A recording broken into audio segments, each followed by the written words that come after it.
Quando você vai montar o seu PC, o que não faltam são opções de componentes, desde processador, placa de vídeo, placa-mãe, memória, HD, SSD, são diversas marcas, modelos diferentes, e mesmo quando você escolhe entre uma plataforma e outra, entre Intel e AMD, ainda existem diferenças entre processadores da mesma linha.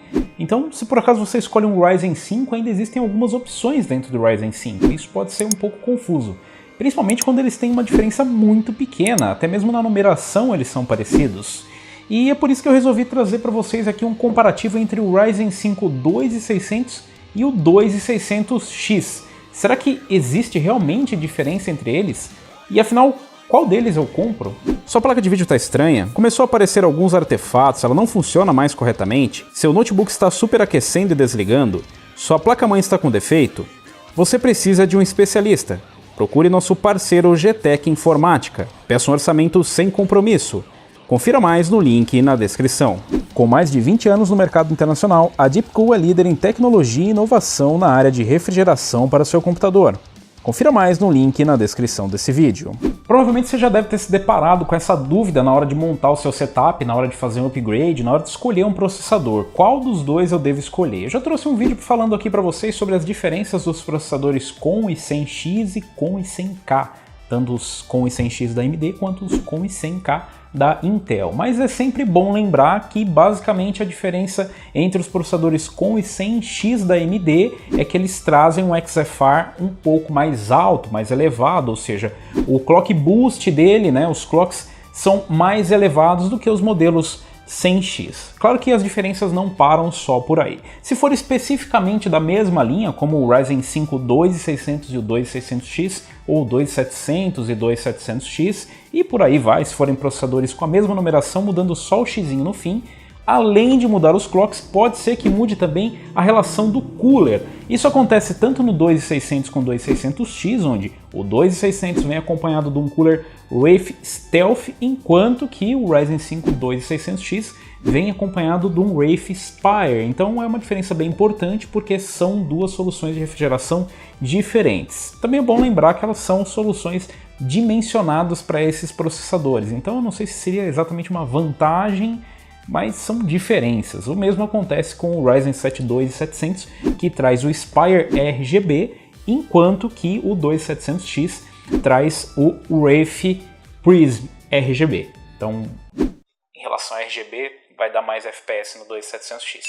Mas, falando sério, essas são basicamente as diferenças entre os processadores, então o XFR e os coolers. Como eu disse para vocês, os coolers meio que não entram nessa conversa porque eles são dimensionados para os clocks. Então o cooler que vem no 2600 é suficiente para rodar ele em estoque e até conseguir um overclockzinho, e no 2600X da mesma forma, empurrar ele em estoque e talvez até um pequeno overclock. No caso das especificações, nós não temos muitas diferenças aqui, a não ser o clock. Nós temos o mesmo cache L1, L2, L3 e temos a mesma contagem de núcleos, são 6 cores e 12 threads.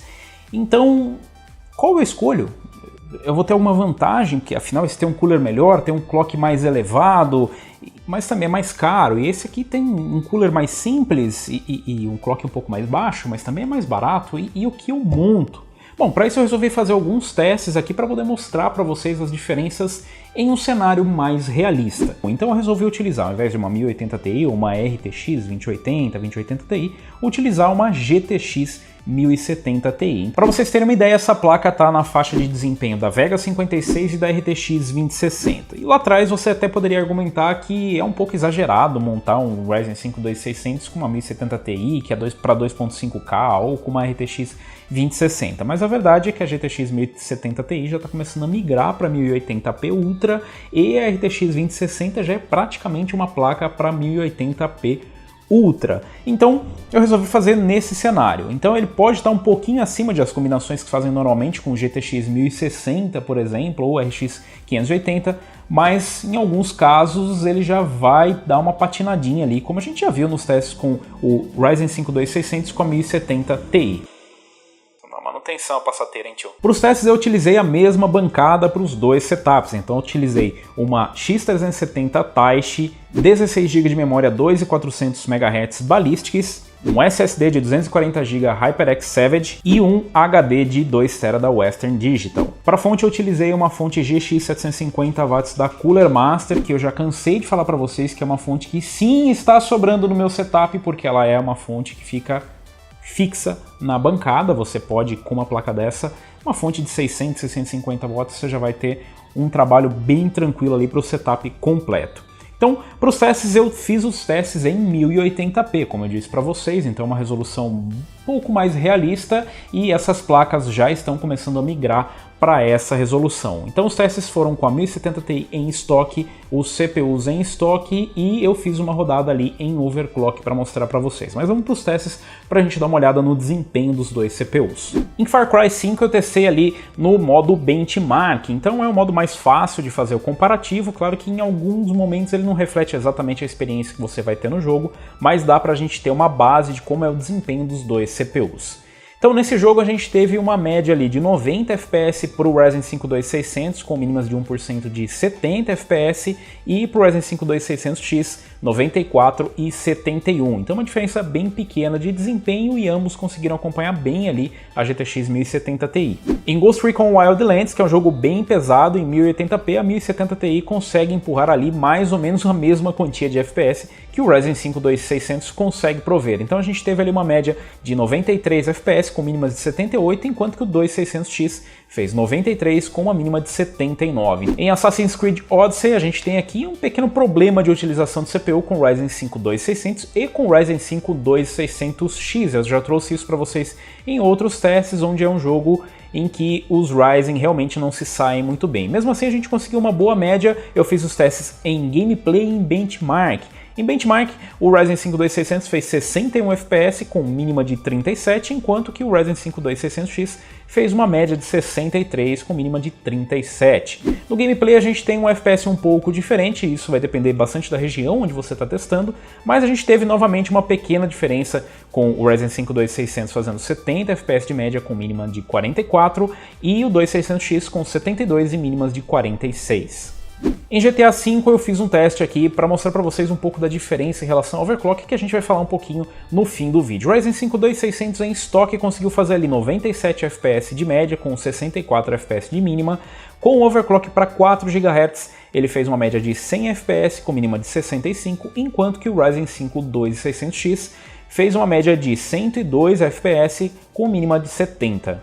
Em Battlefield 5 eu fiz o teste ali no modo single player, onde a gente consegue comparar lado a lado os dois processadores e a gente teve uma média novamente bem próxima, com 97 FPS para o Ryzen 5 2600, mínima de 72, e 99 FPS de média no 2600X, com mínima de 74. Em Battlefield 5 a gente tem visto que esse aqui é basicamente o limite dos Ryzen, dificilmente você vai conseguir muito FPS acima disso, e em alguns momentos pode até faltar um pouquinho ali de CPU para empurrar a GPU, depende muito do cenário e dos mapas no modo multiplayer, mas no geral você vai conseguir um setup bem equilibrado com uma placa de vídeo nessa faixa de desempenho, mesmo no modo multiplayer, como eu já testei por aqui. Em Rainbow Six Siege, novamente nós tivemos um desempenho muito próximo com o Ryzen 5 2600 entregando 196 FPS de média com mínima de 129 e o Ryzen 5 2600X com 197 de média e mínima de 131. Em Shadow of the Tomb Raider nós tivemos uma média de 87 FPS com mínima de 75 para o Ryzen 5 2600 e uma média de 91 FPS para o Ryzen 5 2600X e mínima de 78. E novamente testamos no modo benchmark. O benchmark do Shadow of the Tomb Raider reflete bastante ali alguns momentos que nós temos nos jogos e tem um uso bem intenso de CPU. Se nós dermos uma olhada na média global, ou seja, pegando todas as médias e todas as mínimas e dividindo pelo número de testes, nós vemos que tem basicamente um empate técnico entre os dois CPUs. Mas por que acontece isso, Robson? Você mesmo disse e mostrou que em alguns casos o CPU pode fazer a diferença, ou seja, ainda assim vai sobrar um pouquinho de GPU rodando em 1080p, dependendo dos jogos, porque que na média global não deu diferença. Bom, como vocês viram, em alguns jogos específicos, como GTA V, a gente tem uma vantagem interessante para o Ryzen 5 2600X, e em outros casos você vai acabar encontrando isso. seja ele pelo clock mais elevado no base, né, o clock base em todos os núcleos, ou pelo clock boost. Então o boost ele basicamente vai jogar um core lá em cima, né, com o clock mais elevado. Isso em alguns jogos faz diferença, quando o jogo exige mais de um núcleo e aquela contagem, né, de clock, o clock mais elevado vai fazer a diferença. Mas a diferença é bem pequena, nós temos 3.9 GHz aqui e 4.2 GHz aqui. E ainda existe um detalhe bem importante. Para você conseguir alcançar o boost máximo, você precisa de uma boa refrigeração. E com o Wraith Stealth você consegue chegar basicamente o tempo todo no boost máximo do 2600, enquanto que com o 2600X o Spire não consegue levar o tempo todo. Eu fiz os testes na bancada, mas eu também fiz os testes sem temperatura ambiente controlada, ou seja, com o ar-condicionado desligado, e mesmo na bancada a gente vê uma diferença de clock entre os dois CPUs. O XeFire é uma coisa mais complicada do que só dizer que ele simplesmente joga um clock mais elevado do que o outro. Ele depende muito da variação de temperatura. E com essa variação de temperatura, dentro de, enfim, segundos, pode ocorrer uma variação bem grande de clock e isso, claro, prejudica também a estabilidade. Então, em alguns momentos, a gente encontra basicamente um resultado idêntico entre os dois CPUs. E vai variar bastante da refrigeração. Então, apesar de você ter uma refrigeração bem capaz e suficientemente competente para entregar o desempenho dos dois CPUs, se você quer puxar o clock máximo deles, você vai precisar de uma solução personalizada, seja ele um water cooler ou seja ele um air cooler, um pouco mais poderoso do que o que vem no Cooler Box. No geral, a gente conseguiu ver que sim, existe uma diferença de desempenho a favor do 2600X, mas eu não sei se ela é realmente relevante, vai depender realmente do que você precisa. Nesse cenário onde a gente tem uma 1070 Ti, que pode ser uma RTX 2060 ou uma Vega 56, são placas que entregam uma alta taxa de FPS mesmo em 1080p, os dois CPUs foram capazes de acompanhar as placas, então é um setup bem interessante porque é um CPU que está ali na faixa dos R$1.000, né? Um pouco menos para o 2600 e um pouco mais para o 2600X, mas eles com certeza vão ter uma queda de preço agora com a chegada dos Ryzen 3000. Duas opções bem interessantes. Eu diria que se você vai de estoque, eu iria mesmo de 2600. Se você vai de overclock, eu mostrei para vocês o overclock no Ryzen 5 2600, ele também consegue praticamente igualar o desempenho ou ficar muito próximo do Ryzen 5 2600X se você travar o clock dele em 4 GHz, tá? Mas isso você não vai conseguir fazer no Cooler Box, você vai precisar de uma solução um pouquinho melhor de refrigeração.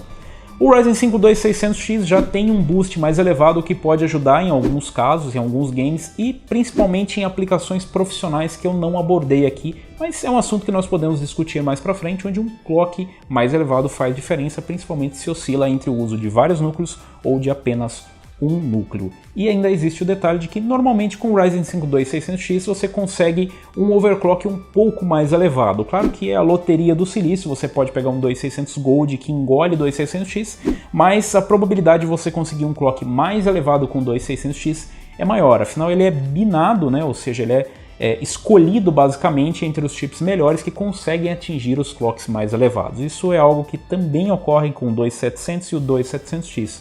Ou seja, você pode dar sorte, pegar um 2700 Gold, ou você pode partir para um 2700X, onde pelo menos aquele clock boost normalmente você consegue em todos os núcleos, ou pelo menos bem próximo daquilo.